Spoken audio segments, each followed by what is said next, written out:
Alors, j'ai mis mes notes. Alors, mes bien-aimés, donc nous allons ouvrir la Bible dans le livre de Genèse, chapitre 41, de 50 à 52. Genèse, chapitre 41, 50 à 52. Nous allons donc faire la lecture.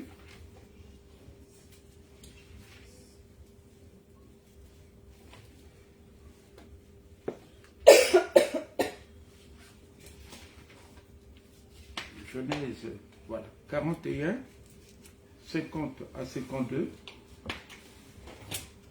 Je lis. Avant les années de famine, il naquit à Joseph 2 fils que lui enfanta Asnath, fille de Potiphéra, prêtre dans. Joseph donna au premier-né le nom de Manassé, car dit-il, Dieu m'a fait oublier toutes mes peines et toute la maison de mon père. Et il donna au second le nom d'Éphraïm, car dit-il, Dieu m'a rendu fécond dans le pays de mon affliction.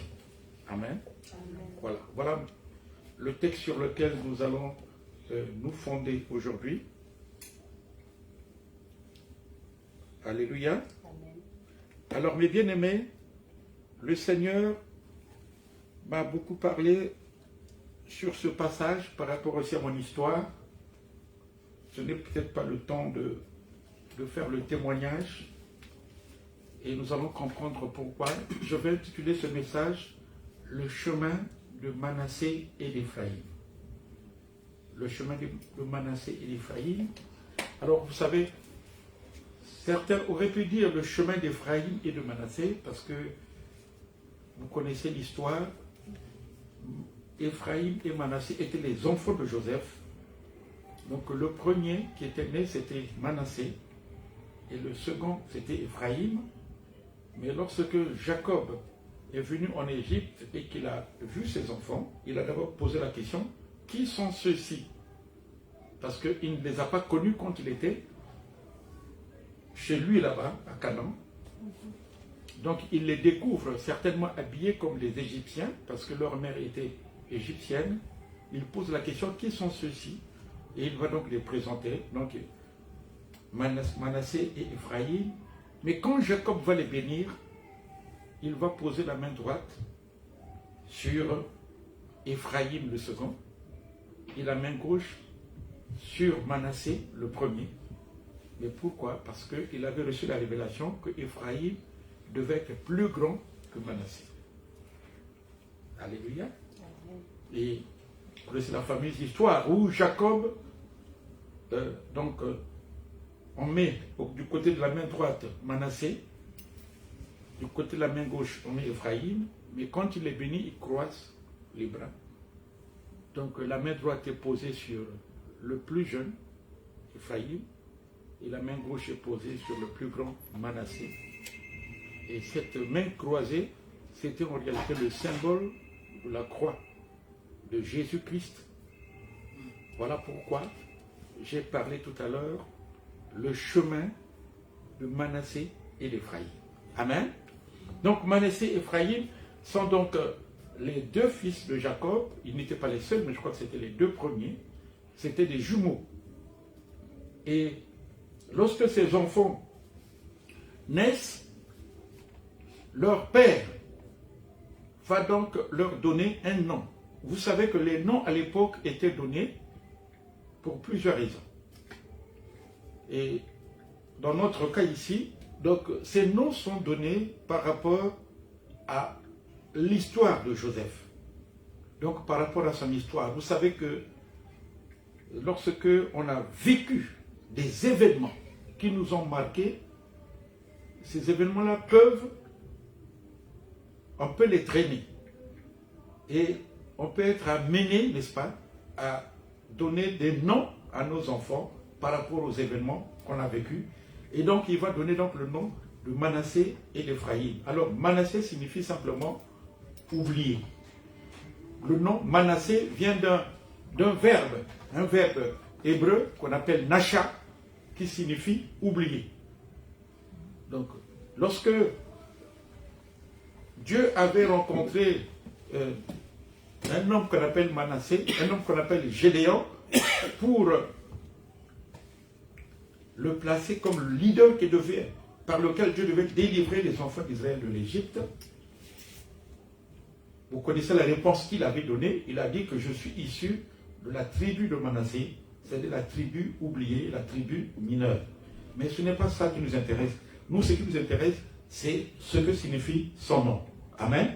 Donc Manassé signifie oublié, et il va dire, il va s'écrier que l'Éternel, j'appelle cet enfant-là par Manassé parce que l'Éternel m'a fait oublier, n'est-ce pas? M'a fait oublier tout ce que j'ai vécu et toute la maison de mon père. Je veux reprendre d'ailleurs les mêmes termes pour que vous compreniez bien. Alors il dit, Dieu m'a fait oublier toutes mes peines et toute la maison de mon père. Voilà. Et il donna au second le nom d'Ephraïm, car dit-il, Dieu m'a rendu fécond dans le pays de ma affliction. Donc, Manassé signifie oubli, Ephraïm signifie fécond, ou bien bénédiction, fécondité, ou bien bénédiction. Mais Ephraïm signifie aussi double récompense. Et vous allez voir, mes bien-aimés, l'ordre qui est donné, l'ordre de naissance, en réalité, est un message que le Seigneur nous donne. Donc, Ephraïm vient toujours après Manassé. Il faut qu'il y ait d'abord un Manassé pour que Ephraïm vienne. Amen. Ça veut dire quoi en réalité, bien-aimé? Je vais d'abord parler de ce que Joseph a vécu pour que vous compreniez pourquoi il appelle son enfant Manassé, ce qui signifie oubli. Alors, Joseph est issu donc d'un papa qu'on appelait Jacob et d'une maman qu'on appelle Rachel. Et Rachel n'était pas l'unique femme de Jacob, mais Rachel était la femme que Jacob aimait. Jacob avait aussi une autre femme qu'on appelle Léa. Donc Jacob a fait des enfants avec Léa, avec Rachel, mais avec la servante de Léa et avec la servante de Rachel. Et c'est de Jacob que sont issues les 12 tribus d'Israël. Alors donc Jacob est né donc de cette femme que plutôt Joseph est né de cette femme que Jacob aimait beaucoup, qu'on appelle Rachel. Mais cette femme au début avait des problèmes de conception. Donc mais Dieu va la bénir et elle va donner naissance à un enfant qu'on appelle Joseph. Et Joseph, et quand il va naître, mes bien-aimés, Joseph, c'est, comme on dit, l'enfant chéri de papa. Alléluia. C'est l'enfant chéri. Et Dieu, et plutôt son père, va lui donner une tunique, c'est-à-dire un habit, mais en réalité qui est un habit spécial, un habit, je peux dire, prophétique. Donc, qui avait plusieurs couleurs. Donc, cet habit, on ne le donnait qu'à ceux qui vont devenir chefs plus tard, qui vont devenir rois. Et cet habit-là est donné à Joseph, et cela ne va pas plaire aux autres. Donc, les autres frères sont jaloux. Ils sont jaloux, et vous le savez très bien, qu'est-ce qu'ils vont faire? Ils vont donc lui créer des problèmes. Vous connaissez l'histoire de Joseph quand il est jeté dans la citerne. Donc le but c'était de le tuer. Mais après, l'un d'eux, je crois que la personne de Ruben, va dire, au lieu de le tuer, vendons-le aux Ismaélites. Et c'est comme ça qu'ils vont le sortir encore de là, et ils vont le vendre aux Ismaélites. Et après, ils vont donc simuler comme une sorte d'accident qui a eu lieu, et ils vont ramener donc à leur père un habit tacheté de sang, en disant que Joseph est mort. Donc vous comprenez bien aimé que non seulement Joseph est l'objet de rejet, il est l'objet de mépris de la part de ses frères, mais il est ensuite vendu par ses propres frères, ses frères de sang, ses frères biologiques. Donc aux Ismaélites, donc il l'amène en Égypte. Et en Égypte aussi, bien que Dieu est avec lui, mais Joseph va encore vivre des événements douloureux, des événements malheureux. Une fois, il va être tenté par une femme qui est la femme de Potiphar, la femme de Pharaon, donc lui demander de coucher avec elle, mais Joseph va refuser. Il va refuser et cela va lui coûter la prison. il va passer donc un séjour en prison. Donc, quand vous voyez le parcours de Joseph, c'est un parcours extrêmement difficile. Un parcours douloureux. Mais, il y a une chose, mes bien-aimés, qu'il ne faut pas perdre de vue, c'est que vous savez que Joseph vient d'une racine, n'est-ce pas? En grec, qu'on appelle Yada, qui signifie que l'Éternel ajoute. Alléluia. Je vois des Joseph dans la salle. Amen. Je vois des Joseph parmi tous ceux qui nous suivent. L'Éternel va ajouter. Amen. Donc, Joseph, c'est quelqu'un sur lequel se trouve quelque chose de Dieu. Le don de Dieu est avec lui. Il y a quelque chose qu'il a et qui l'accompagne partout où il va. Quand il vient de la maison de Jacob, de Potiphar, de Pharaon, la maison de Potiphar est bénie. Partout où il va, même dans la prison, les prisonniers sont sous sa direction. C'est lui qui est le chef de la prison. Donc il y a quelque chose qui est sur Joseph que les autres n'ont pas. Mais cela ne le met pas à l'abri des épreuves, des difficultés. C'est pourquoi tu peux être appelé par Dieu, mais mes bien-aimés, Dieu ne t'épargnera pas des épreuves. Jésus disait lui-même que vous aurez des tribulations dans le monde. Mais prenez courage, j'ai vaincu le monde. Alléluia. Et quelques temps après, bien-aimé, Joseph va finir par sortir de la prison parce qu'il est sollicité pour interpréter le songe de Pharaon. Et c'est comme ça que finalement Joseph va être élevé et il va devenir donc le gouverneur de l'Égypte. Donc Joseph passe du prisonnier qu'il était et il devient chef. Alléluia. Quelqu'un disait, en Afrique, il y a beaucoup de chefs d'État qui passent de la prison à la présidence. Et dans beaucoup de cas, il y a beaucoup d'autorités qui sont passées. Mais vous savez que ce n'est pas d'aujourd'hui. Ça a commencé depuis. Donc Joseph passe donc comme gouverneur de l'Égypte. Et puis quelques temps après, vous savez que quand vous avez le travail, tout ce qu'il vous reste à faire, c'est d'organiser votre vie, n'est-ce pas? Et puis après, il se marie. Non pas avec n'importe qui, mais avec la fille donc d'une autorité. Donc on l'appelait le prêtre Don. Et c'est comme ça qu'il va donc faire ses enfants, qu'il va appeler Manassé et Ephraïm. Mais commençons d'abord par Manassé. Amen. Mais bien aimés, dans notre vie chrétienne, nous sommes condamnés à passer par le chemin de Manassé et d'Ephraïm. Ce chemin de Manassé et d'Ephraïm, il est incontournable. Et Manassé, pourquoi il l'appelle Manassé? Manassé signifie oubli. Donc, et il dit, lorsqu'il nomme cet enfant Manassé, il dit, l'Éternel m'a fait oublier toutes les peines et la maison de mon père. Amen. Et il nomme le second Ephraïm qui signifie fécondité, bénédiction. Alors ce que je voudrais bien aimer dire, alléluia, il ne peut pas avoir Ephraïm sans Manassé. Est-ce que quelqu'un me suit? Tu ne peux pas aspirer à la bénédiction sans oublier les événements malheureux du passé. Vous savez que la vie que nous menons, mes bien-aimés, est parsemée par des événements dans le passé qui sont douloureux. Mais il faut apprendre dans la vie à oublier le passé pour entrer dans le futur fécond. Dieu a des projets de bonheur et non de malheur. Mais quand on veut véritablement vivre le changement, il est important, bien aimé, d'oublier tout le mal qu'on nous a fait. On ne peut pas vivre une vie de couple, j'ai dit vie de couple heureuse, tout en rappelant le mal que notre partenaire nous a fait. Combien de couples aujourd'hui, combien de partenaires qui sont dans les couples aujourd'hui, formez la liste de tous les maux qu'on leur a fait. Mais ils sont dans le Seigneur, en train de louer le Seigneur. Ils mettent même les dates où on leur a fait du mal. Et même le lieu. Parce qu'ils savent qu'un jour, ils vont rappeler ça. Mais bien aimé, tu ne peux pas aspirer à aller vers Ephraïm si tu n'as pas d'abord fait l'expérience de Manassé. Voilà pourquoi Ésaïe dit, c'est un verset que nous avons cité déjà dans Ésaïe 43, 18 à 19, ne vous souvenez plus des événements passés. Ne considérez plus ce qui est ancien. Et dans la suite, il dit, car je veux faire une chose nouvelle. Alléluia. Quand Dieu, nous croyons, et c'est de manière prophétique, Dieu veut bénir quelqu'un. Dieu veut te faire entrer dans la bénédiction.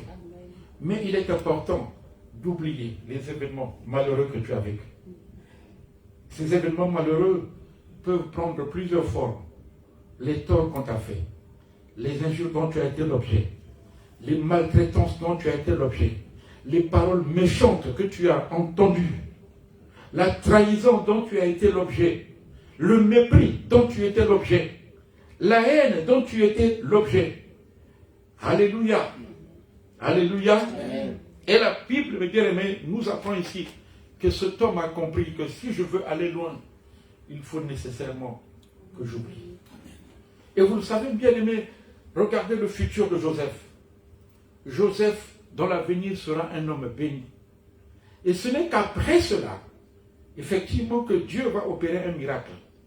Après avoir donné ses noms, c'est en ce moment-là que son papa va penser à aller vers là où se trouvait la nourriture. Et là où se trouve la nourriture, c'est là aussi où se trouve Joseph. Alléluia. Et il envoie d'abord 10 de ses fils, mais il garde le Benjamin. Il garde le Benjamin, c'est-à-dire que celui qui s'appelait aussi Benjamin. Mais qui était son frère direct, parce que le frère direct de Joseph, c'est-à-dire pas direct, mais disons le frère de même père et de même mère, c'était Benjamin. Mais il envoie les 10 sans Benjamin. Et quand il les retrouve, il les reconnaît, mais les 10 ne le reconnaissent pas. Et Joseph leur dit que allez et revenez, mais ramenez le plus jeune. Et c'est comme ça, bien aimé, que la famille sera au complet. Alléluia. Il y a des choses que le Seigneur te fera retrouver lorsque tu apprendras à oublier. Amen. Alléluia. Amen. Je crois que ça c'est mon frère. Ah, c'est Francis. Okay. C'est mon frère que j'ai retrouvé après plusieurs années. Ça fait combien d'années? Plusieurs. 20 ans, 30 ans? Plusieurs. Ah? Plusieurs. Plus de 20 ans vu, je n'étais pas oublié physiquement. Alléluia. Amen. C'est un peu comme le Joseph que l'on retrouve, n'est-ce pas? Alléluia. Donc, mes bien-aimés, c'est à dessein, c'est de manière prophétique qu'il avait donné à ses deux enfants, l'un le nom de Manassé et l'autre le nom de Ephraïm. Pourquoi? Manassé signifie oublier. Ephraïm signifie fécondité, bénédiction. Donc, on ne peut pas avoir Ephraïm sans avoir fait Manassé. Donc, il a fallu, bien aimé, qu'il l'oublie. Tous les malheurs, tous les événements malheureux, tous les torts qu'on lui a causés, il avait tout oublié. C'est alors que Dieu maintenant pouvait lui donner toute sa famille qui était son besoin. Vous savez qu'il est difficile de se passer toujours de ses origines, n'est-ce pas? Hein? Ah, oui, bien aimé. Oui. Vous avez beau faire, mais à un moment donné, après, on a toujours besoin de ses origines. Voilà pourquoi vous, qui êtes ici en Belgique, de temps en temps, vous allez chercher vos origines, n'est-ce pas? Parce que ça vous manque quelquefois, n'est-ce pas? Amen. Bon, tu as beau à un moment donné jouer au Dieu, mais après à un moment donné, tu sais, je connais quelqu'un qui s'est retrouvé en Grande-Bretagne. Il a dit, c'est fini avec le pays. 10 ans après, il a dit, le pays nous manque. Et il est revenu. Ah, je dis. Parce que c'est en nous. Alléluia. Et il pouvait à un moment donné dire, mes bien-aimés, que mes frères m'ont fait beaucoup de tort, je ne les retrouverai plus. Mais il avait compris qu'il fallait oublier. Pourquoi? Parce qu'il aspirait au futur. Parce qu'il aspirait à la fécondité. Parce qu'il aspirait à la bénédiction. Mais bien aimé, il y a des choses auxquelles tu aspires. Il y a des choses que tu veux que Dieu te donne. Mais il faut faire l'expérience de Manassé. Il faut apprendre à oublier. Il faut apprendre à pardonner. Parce qu'en réalité, l'oubli, c'est aussi le pardon. Amen. Donc, même s'il ne les avait pas vus, mais déjà dans l'esprit, il avait déjà pardonné. Et comme il avait pardonné, alors qu'est-ce que Dieu va faire? Dieu va mettre en mouvement toute sa famille vers lui. Il y a des choses que Dieu ne te donnera que lorsque tu auras pardonné. Quelqu'un disait, ce n'est pas dans la Bible, que le pardon est une puissance qui libère. Quand on pardonne, effectivement, on se sent soi-même libéré et certaines choses qui étaient bloquées vont être aussi libérées. il y a des choses que Dieu ne te donnera que si réellement tu pardonnes. Donc, en voyant tous les jours son fils, qu'on appelle Manassé, Joseph, malgré les blessures que tous ces événements malheureux lui avaient causés, mais il se disait que je suis condamné à oublier. Alléluia. Et tant que je vois Manassé, il faut que j'oublie. Toutes les peines, il dit toutes les peines, et toute la maison de mon père. C'est-à-dire qu'il pensait certainement à Ruben, son frère, au mal qu'il lui avait fait. Il pensait à Siméon, il pensait à Lévi, il pensait à Judas, il pensait donc à tout, puisque lui, il était pratiquement, comment dire, au dernier, enfin, il devait être l'avant-dernier, vous comprenez? Il était encore très bas. Donc, il avait beaucoup de frères. Et il savait, mais bien aimé, que ces gens-là lui avaient fait du mal, mais qu'il fallait qu'il oublie. Il fallait qu'il pardonne. Alléluia. Amen. Amen. Et c'est ça qui a fait que le Seigneur, finalement, lui a envoyé toute sa famille et il s'est organisé. Il a donné des terres à sa famille et malheureusement plus tard, n'est-ce pas, la Bible dit qu'il y avait un roi qui a été élevé mais qui n'avait jamais connu Joseph. Qui n'avait jamais connu Joseph. Et c'est comme ça que ce roi-là s'est mis à maltraiter la famille de Joseph, c'est-à-dire les enfants d'Israël. Jusqu'à ce que l'Éternel envoie Moïse pour les sortir de là. Mais vous connaissez, bien aimé, l'histoire est partie de Joseph. L'histoire est partie de Joseph. Est-ce que tu sais que Dieu peut commencer une histoire par toi? Dieu peut commencer une histoire dans ta famille par toi. Il peut commencer une histoire. Mais il est important, si tu veux être, comme on dit, la locomotive de cette histoire, il faut que tu fasses l'expérience de Manassé. Je ne sais pas ce que tu as enduré dans ton passé. À l'école. Vous savez, un jour, j'étais en train de passer, il y avait un ami que j'ai connu à l'école primaire qui m'a fait beaucoup de tort. Il était plus âgé que moi de 2 ans, mais c'est curieux. Je ne sais pas ce qu'il avait contre moi, mais chaque fois qu'il me voyait, il m'attendait à l'entrée de l'école. Il me donnait toujours un coup de poing sur la tête. Parfois, quand je vais venir vers lui, il me donne un coup de poing. Et parfois, il m'exposait même aux amis pour qu'on me tape.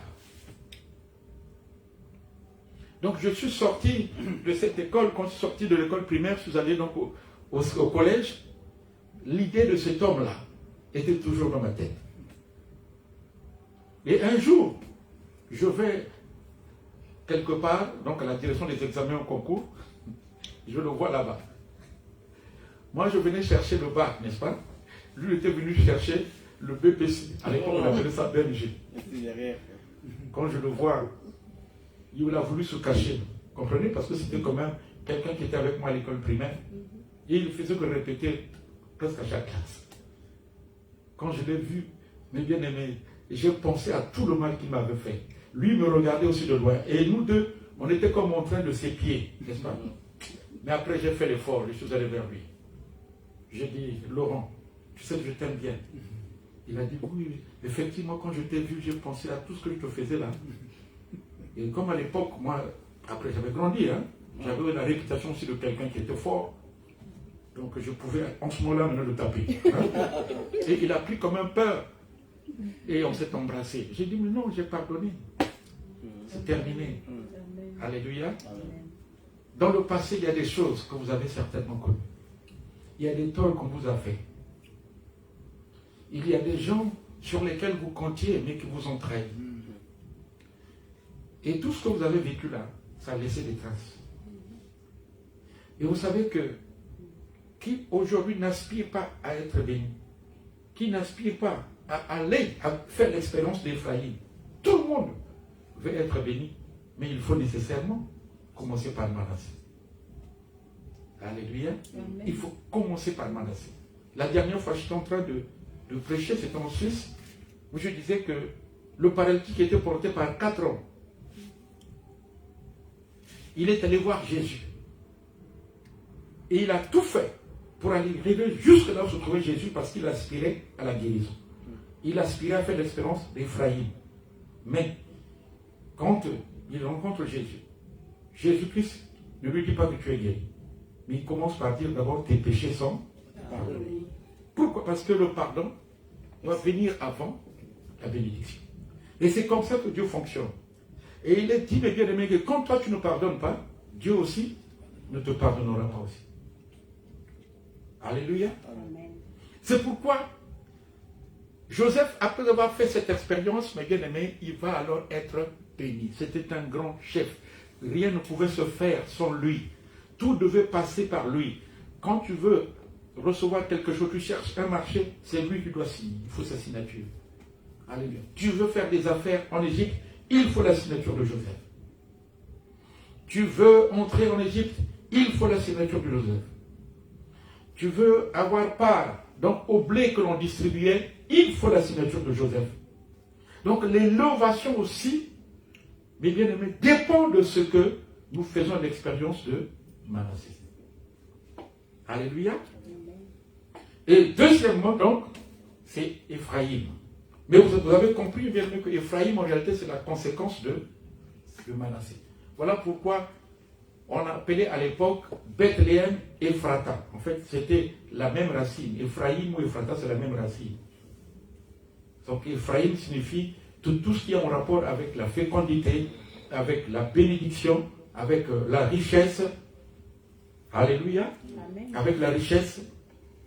Et Bethléem signifie la maison du pain de Dieu. Donc, Ephrata, la maison du pain de Dieu béni. Et c'est à Bethléem, effectivement, que Jésus est né. Alléluia. Ephraïm, pourquoi? Parce qu'il avait compris que Dieu l'avait réellement béni. Mais Ephraïm signifie aussi que, donc la bénédiction dans l'affliction. N'est-ce pas? Il dit Ephraïm parce que Dieu m'a béni dans le pays de mon affliction. Donc dans le pays où j'ai souffert, c'est là où Dieu aussi me bénit. Et il arrive, mes bien-aimés, que, effectivement, que la Bible dit que la fin d'une chose vaut mieux que son commencement. Tu peux commencer dans l'affliction, mais sache une chose, mes bien-aimés. Si tu as compris ce que c'est que Manassé, tu finiras par faire l'espérance d'Ephraïm. Amen. Et généralement, Dieu permet que nous puissions commencer dans la douleur, parce qu'il veut réellement nous former. Mais bien aimés, les bénédictions de Dieu, les bénédictions les meilleures, sont données à une personne. Alléluia. À une personne qui a connu ce qu'on appelle la douleur. Vous savez, quelqu'un un jour m'a dit, ah évêque, vraiment moi j'aimerais être comme toi. Voilà. J'ai dit, mais pour être comme moi, pour moi, ça veut dire que tu as connu la trahison. Les gens qui sont avec toi te trahissent. Tu as perdu une église pour laquelle tu as souffert. Voilà. Après 15 ans, tu la perds et tu reprends à zéro. Ça veut dire que tu as connu aussi, je peux dire, l'exil avec ta famille pendant 2 ans. Voilà. C'est-à-dire que loin, tu te retrouves dans un environnement où tout le monde ne t'accepte pas toujours. Ou quand tu vois des gens en train de parler, n'est-ce pas, en groupe, quand toi tu avances, tout le monde se disperse. C'est cela. Ça veut dire quoi? Ça veut dire que tu es passé à côté de la mort. Tu es en train de prêcher l'évangile, mais il y a des gens qui sont là qui te menacent. Ils te disent que dès que tu auras fini de prêcher, on va te tuer. Et tu te retrouves dans un environnement où tu ne connais pratiquement personne. Tu n'es avec que ton collaborateur, qui te dit même, papa fouillant. Je dis, mais on va fouiller. Ils vont nous rattraper. Voilà. Si tu peux vivre tout ça, alors, en ce moment-là, tu pourras être comme moi. Amen. Il a fallu que Joseph connaisse tout ça pour qu'il devienne leader. Parfois, le leadership est donné après avoir connu la douleur. C'est en ce moment-là que Dieu te donne véritablement le leadership. Aujourd'hui, Dieu m'a fait la grâce, mais je ne sais pas si c'est une grâce. Aujourd'hui, je suis compté parmi ceux qu'on appelle les pères. Il y a des gens qui viennent prêcher dans notre pays, mais avant de commencer la prédication, ils cherchent d'abord à nous rencontrer. Et c'est moi le secrétaire qui peut te donner l'autorisation. Mais je n'ai pas cherché cela. D'ailleurs, j'ai dit que moi je ne ferais pas partie. Il dit non, tu dois être là. Alléluia. Mais pourquoi, bien aimé? Parce que j'ai fait un chemin. J'ai fait un chemin.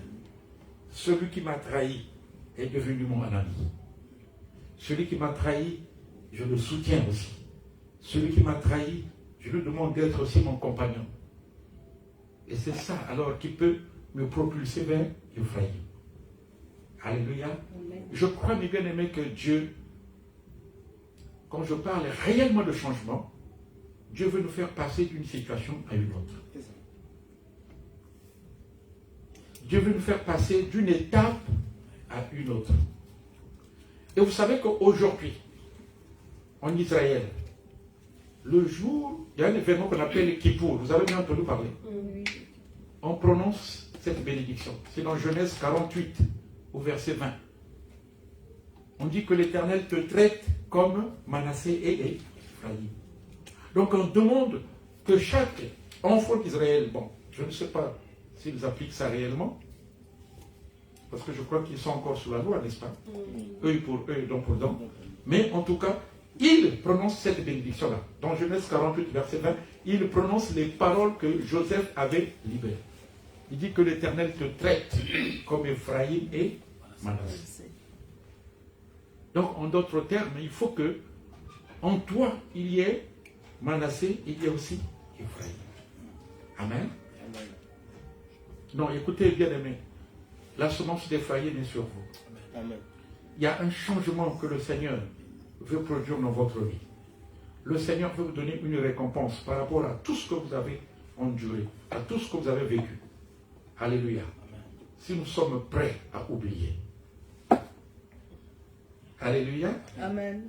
Si nous sommes prêts à oublier, alors Dieu, bien-aimé, va nous donner d'entrer dans une nouvelle étape de notre vie. Et Joseph, effectivement, il a fait cette expérience. Un homme béni, un homme qui avait tout, un homme qui avait la décision, le pouvoir de la décision. Alléluia. Un homme qui est devenu une autorité. Et je crois que Dieu aussi veut élever quelqu'un ici. Dieu veut élever quelqu'un parmi tous ceux qui nous suivent. Faites l'expérience de Manassé. Alléluia. Amen. Et je crois que c'est avec raison que Ésaü finalement avait compris cela. Il poursuivait pendant plusieurs années, pendant plus de 20 ans, son propre frère qu'il cherchait à tuer. Parce qu'il avait volé sa bénédiction. Mais après, à un moment donné, il a compris. Il fallait que ça s'arrête. La rencontre a eu lieu en un endroit. Et quand il se retrouve, Ésaü, qui cherchait à tuer son propre frère, Jacob se disait certainement qu'il vient pour me tuer, mais quand ils se rencontrent, il l'embrasse. C'était le lieu de la réconciliation. Alléluia. Et Ésaü a produit un peuple qu'on appelle les Édomites. Il est possible aussi, mes bien-aimés, que toi aussi, que tu puisses aussi recevoir cette double récompense. Amen. Il est possible. Je crois que nous tous, mes bien-aimés, nous sommes comme Joseph. Là où l'Éternel veut ajouter. L'Éternel veut apporter un peu plus. Voilà pourquoi Jésus disait que cherchez premièrement le royaume de Dieu et sa justice, et le reste vous sera donné par-dessus tout. Il y a des bénédictions auxquelles nous aspirons, mais Dieu, bien-aimé, peut nous donner au-delà même de ce que nous demandons. Amen.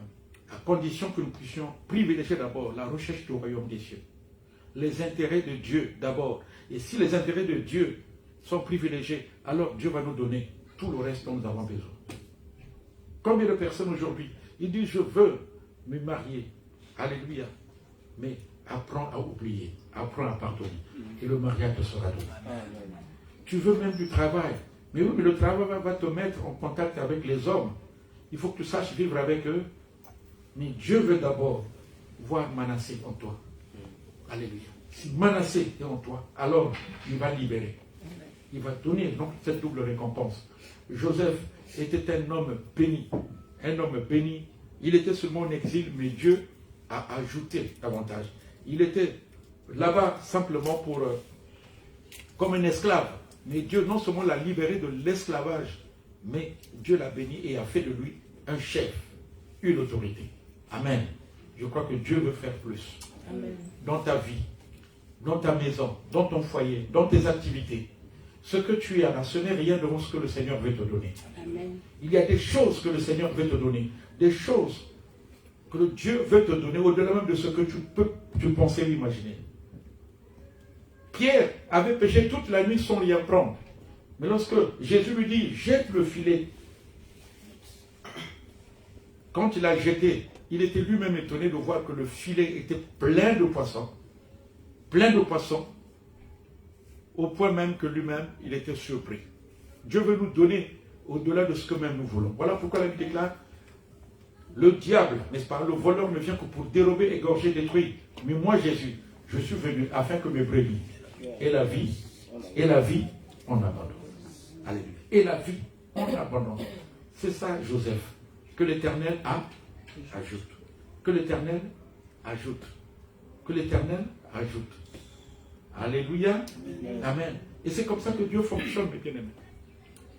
C'est comme ça que Dieu fonctionne. Amen. Amen. Je me souviens, je suis allé chercher un visa pour la première fois, pour moi-même, n'est-ce pas? Mais après, le consul dit, amène toute ta famille. Et mon épouse, et les enfants. Allez, on donne des visas. Amen. Je reviens, je vais pour renouveler, n'est-ce pas? Renouveler simplement. J'ai dit, j'ai besoin de 2 ans. On a dit, prends 3 ans. Et c'est comme ça que Dieu fonctionne, bien aimé. Un temps viendra où vous n'aurez plus besoin de faire des efforts. Dieu va commencer à vous donner, à vous servir sans pour autant même que parfois vous recevez des choses que vous n'avez même pas demandé. Dieu va vous donner des choses que vous n'avez même pas demandé. La Bible dit que tu habiteras dans des maisons que tu n'as jamais bâties. Alléluia. C'est comme ça. Il n'y a pas de vie heureuse sans Manassé. Il n'y a pas de vie en paix sans Manassé. Il faut Manassé d'abord. Et puis après, Ephraïm. Alléluia. Voilà pourquoi ils sont nés dans cet ordre-là. Manassé d'abord et Ephraïm. Mais non, dans la suite, ça c'est notre message, n'est-ce pas? Parce que finalement après, c'est Ephraïm que Dieu a mis devant. Mais ça c'est notre message. Alléluia. Amen. Que le Seigneur vous bénisse. Amen.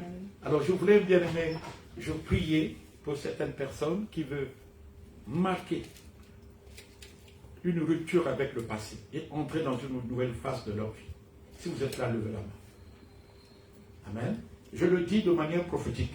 Vous savez, le pasteur Marlène, qui est le leader de cette église, m'a dit, je fais un séminaire sur un thème qui a trait à la délivrance, n'est-ce pas? J'aime bien chasser les démons. Vous comprenez? D'ailleurs, en Afrique, on aime bien faire ça, n'est-ce pas?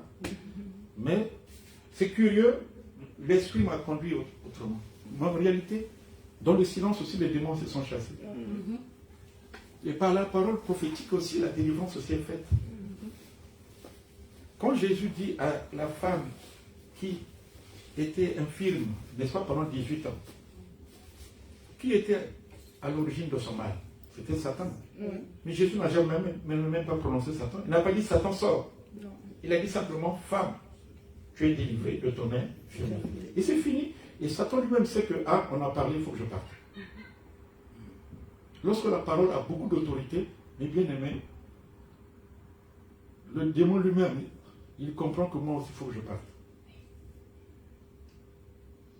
Amen. Amen. Un jour, je suis allé dans une maison, j'ai un point noir. À mon absence, il y avait des gens qui occupaient la maison. Quand je suis arrivé, j'ai vu des gens sortir en contre-sueur, disons, avec des t-shirts. J'ai dit simplement, je ne veux plus voir personne. La maison doit être libérée. Voilà. Je n'ai même pas parlé à ces gens-là. Chacun commençait à faire ses affaires. Je n'ai pas dit, toi sors, toi sors, toi sors. J'ai dit que la maison doit être libérée. Point. Et tous ont commencé à partir. Alléluia. Amen. Notre parole a assez d'autorité pour que les démons doivent obéir. Amen. Amen. Qui veut marquer une rupture avec son passé, entrer dans une nouvelle étape de sa vie? Tu lèves simplement ta main là où tu es. Je vais libérer les paroles. Et je crois que les témoignages seront rendus. Est-ce que vous pouvez avancer, s'il vous plaît? Amen. Et quand vous vous levez comme ça, vous venez en priant, n'est-ce pas, en disant quelles sont les choses que vous voulez voir dans l'avenir. Parce que quand on entre dans une nouvelle étape, c'est la question que Dieu avait posée à Agar. D'où viens-tu et où vas-tu? Où vas-tu? C'est important de savoir là où tu vas aller. Tu viens de quelque part, mais tu dois savoir là où tu vas. Et quand on sait là où l'on va, alors en ce moment-là, les anges se mettent en mouvement. Maman, venez. N'hésitez pas. Alléluia. Amen. Amen. Et ça, c'est extraordinaire. Alléluia. Je dis bien que Dieu va vous faire entrer dans une nouvelle étape de votre vie. Alors, commencez vous-même là où vous êtes à prier. Vous savez d'où vous venez et vous savez où vous allez. Priez, parlez. Et ensuite, moi, je vais parler. Gloire à toi, Jésus. Merci, Seigneur, de bénir tous ceux qui nous suivent. Merci d'apporter ta bénédiction à tous ceux qui nous suivent. Aujourd'hui, nous avons marqué une rupture avec le passé. Parce que nous avons compris ce que c'est que Manassé, qui signifie oublier. Et l'oubli comprend aussi le pardon. L'oubli, Seigneur, c'est vrai que c'est difficile toujours d'oublier, mais nous voulons tourner la page. Et nous déclarons au nom de Jésus, Seigneur, en faveur de tous ceux qui ont tourné la page, maintenant tu les fais entrer dans une nouvelle étape de leur vie. L'étape de la bénédiction, l'étape d'Éphraïm, une nouvelle vie faite d'intégrité, d'honnêteté, de paix, de joie, de bonheur. Seigneur, c'est toi qui vas le faire pour la gloire du nom puissant de Jésus Nazareth. Alléluia. Gloire à toi. Je vais prier maintenant pour vous. Gloire à toi, Seigneur. Alléluia. Éternel, tu connais Emma. Je vais prononcer votre nom, n'est-ce pas? Tu connais Emma. Elle sait d'où elle vient. Elle sait aussi où elle va. C'est en ton nom que je déclare qu'aujourd'hui, c'est le temps du changement. C'est le temps du changement pour elle. Je prophétise sur ce changement dans sa vie. Et je déclare, à partir d'aujourd'hui, elle rompt avec son passé. Et maintenant, elle entre dans une nouvelle phase de sa vie. Seigneur, elle fera l'expérience d'Éphraïm. Une double récompense. Ses rêves vont être transformés en réalité. Dans le nom puissant de Jésus Nazareth. Qu'il lui soit fait selon ta foi. Dans le nom de Jésus. Reçois. Dans le nom de Jésus. Amen. Gloire à ton nom, Jésus. Elsa, l'Éternel te connaît. L'Éternel te voit. Tu as décidé de rompre avec le passé. Après avoir suivi ce message, et en tant que sacrificateur, que l'Éternel exauce ta prière. Entre dans cette nouvelle phase de ta vie. Entre dans cette nouvelle phase de ta vie à laquelle tu aspires. Parce que tu sais où tu vas. Tu sais d'où tu viens, mais tu sais où tu vas. Maintenant, entre dans cette nouvelle phase de ta vie, dans le nom puissant de Jésus Nazareth. Qu'il te soit donné, comme le désire ton cœur. Dans le nom de Jésus, reçois. Gloire à ton nom, Jésus. Alléluia. Anaïs, le Seigneur te connaît. Et je sais que Dieu qui voit tout, te voit aussi. Et il a décidé aujourd'hui, comme disait cet homme, dis seulement un mot, et mon serviteur sera guéri. Seigneur, à l'époque, tu parlais par les prophètes, mais aujourd'hui tu parles par tes fils. En tant que fils, je libère la parole. Elle a des rêves. Ces rêves deviennent réalité au nom de Jésus. Et tu vas commencer à donner des signes en 2024, dans le nom puissant de Jésus. Elle entre dans une nouvelle étape de sa vie, dans le nom de Jésus. Ces combats deviennent tes combats. Et tu la fais entrer dans le repos, dans le nom puissant de Jésus. Elle ne fera plus d'efforts, et tu la béniras. Tu lui donneras, dans le nom de Jésus Nazareth. Qu'il en soit ainsi pour elle, dans le nom de Jésus. Gloire à ton nom, Jésus. Gloire à ton nom, Jésus. Karine, le Seigneur a vu, a entendu tes prières. Tes prières que tu fais depuis des années. Le Seigneur a vu tes pleurs, tes larmes. Et il est descendu pour agir en ta faveur. Aujourd'hui, la main de Dieu est sur toi. La main de Dieu est sur toi. Alléluia. Je suis en train, mes bien-aimés, de sentir dans mon esprit une onction puissante qui est en train de descendre. Et cette onction est comme en train de l'envelopper. Je vois cette onction comme une sorte de brouillard. C'est comme une sorte de brouillard qui l'enveloppe. C'est comme quelqu'un que l'on prend et que l'on va traiter au laboratoire. Il y a quelque chose qui est en train de se passer. Le Seigneur, tu souffrais d'une maladie que tu ignorais et je vois, le Seigneur est en train de te libérer de cette maladie maintenant. Dans le nom puissant de Jésus Nazareth. Il est en train de te libérer de ce mal. Dans le nom puissant de Jésus Nazareth. Et maintenant, l'onction de Dieu est en train d'être déversée sur toi. Puisque tu cherchais à servir le Seigneur avec puissance et efficacité, reçois cette onction maintenant. Reçois-la. Reçois. Yes! Tu entres dans une nouvelle phase de ta vie maintenant, à partir d'aujourd'hui. Ta vie ne sera plus la même. Tu vas connaître la joie de ton salut. Entre dans la joie de ton salut. Oui, tu te disais qu'une